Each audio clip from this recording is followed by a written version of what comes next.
Добар ден, драги пријатели, и добро дојавте во денешната епизода. Моето име е Деспина Ковачева и денеска ќе зборуваме за едно прашање кое што многу пати си го поставуваме, а јас, верувајте, сум многу гласно околу тоа.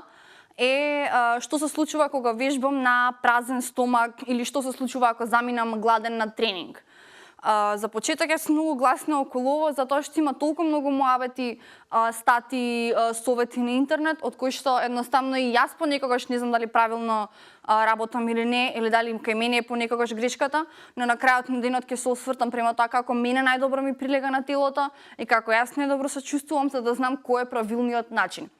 За почеток, нели најлогично е да си помислиме, знаеш, ќе земам некоја диета, ќе скратам, нема да јадам воопшто шеќер, јагле, хидрати и така натаму, ќе зголемам брзина, силина, траење на тренингот и со тоа логично нели дека јас побрзо ќе ослабам. Што ако ви кажам дека тука е најголемата грешка што може да ја направите и дека всушност неколку пати ваков тип на тренинг и начин на живот може да ви штети многу повеќе отколку што на вас ќе ви помогне.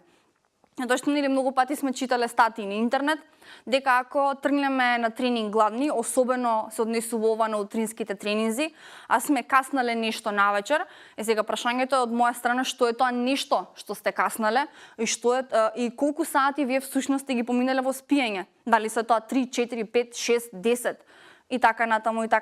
Сега следно нешто што јас многу сум гласна околу тоа само што ќе станеш ти од спиење, малце ќе се протегнеш и одиш на утрински тренинг. За почеток, тебе телото не ти е воопшто разбудено за ти да одиш на утрински тренинг, особено со празен стомак. Барем чаша вода напите се, луѓе. Значи можете многу голем стрес да му направите на телото со тоа што вие всушност метаболизмот не ви е буден, а вие се облакате само со хеланки и скачате да трчате, на пример. Јас сум многу против тоа, затоа што вие всушност може да имате големи здравствени проблеми.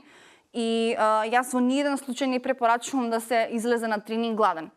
Сега, многу често читаме на интернет, нели, телото кога всушност нема нешто во стомакот да вари, прво зема од јагле хидратите, односно гликозата, да ја гори за да може да функционира, и потоа кога ќе снимаме гликоза за трошење, тогаш преминуваме на мастите. За жал, ова не е толку погрешно колку што процесот не е толку едноставен за телото. Значи тука за почеток може да се онесвестите, може да немате доволно енергија. Значи не се работи тука за колкав процент на масно ткиво имате, па тоа телото да може да влече со денови од тоа масно ткиво.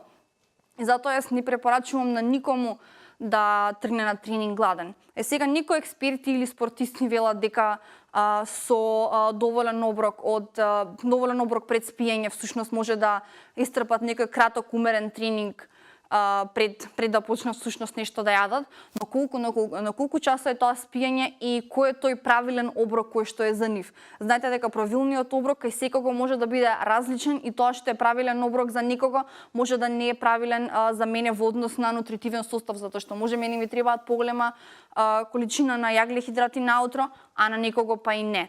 Друго нешто кое што сакам да нагласам во врска со утринските тренинзи е дека вие всушност може да ослабете, што нели тоа ќе биде супер за вас кога ќе видите помала бројка нели на вагата, но всушност дали знаете дека генерално може да стопите и мускулна маса, затоа што кога вие ќе почнете да му додавате напор на телото, да ни речам стрес како што сум спомнала претходно, и сега вие одеднаш почнувате да трчате со умерен до понапорен до послаб термин, значи вие постојано му менувате интервали затоа што енергијата на телото наутро е многу повисока и вие всушност не може да контролирате со која силина ќе го направите тренингот, особено ако се работи за трчање или за некоја кардио вежба, на некој кардио тренинг се извинувам. Така што вие може и да го прескокнете оној дел на телото да бара гликоза и масно ткиво и одма да се активира кортизолот. Кортизолот е всушност честичка во нашето тело кое што помага на мускулите да го горат протеинот со цел да го издржи телото на напорниот тренинг. Така да вие ќе ослабете и тоа за прилично брзо време, но за жал кортизолот нема да ви помогне тука и вие ќе слабеете мускулна маса и може ќе бидете задоволни од бројката на вага, но сепак резултатите на вас нема да бидат исти и верувајте, ако се изгуби мускулна маса, потоа е многу потешко да ја вратите.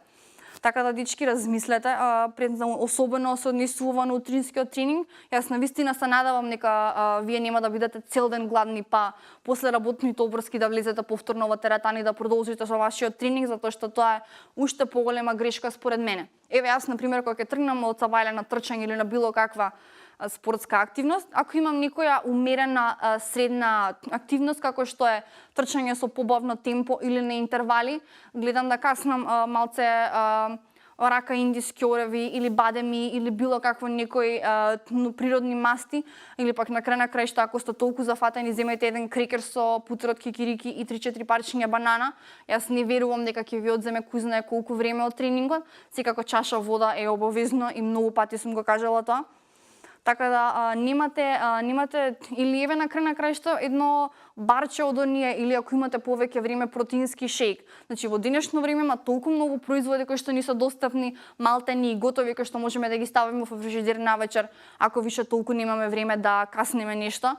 Така што ве молам, немој да излагате гладни. Ова не се однесува само на тренингот, туку генерално и за вашите работни утра и денови, затоа што знаеме дека деновите може да бидат прилично стресни на работа.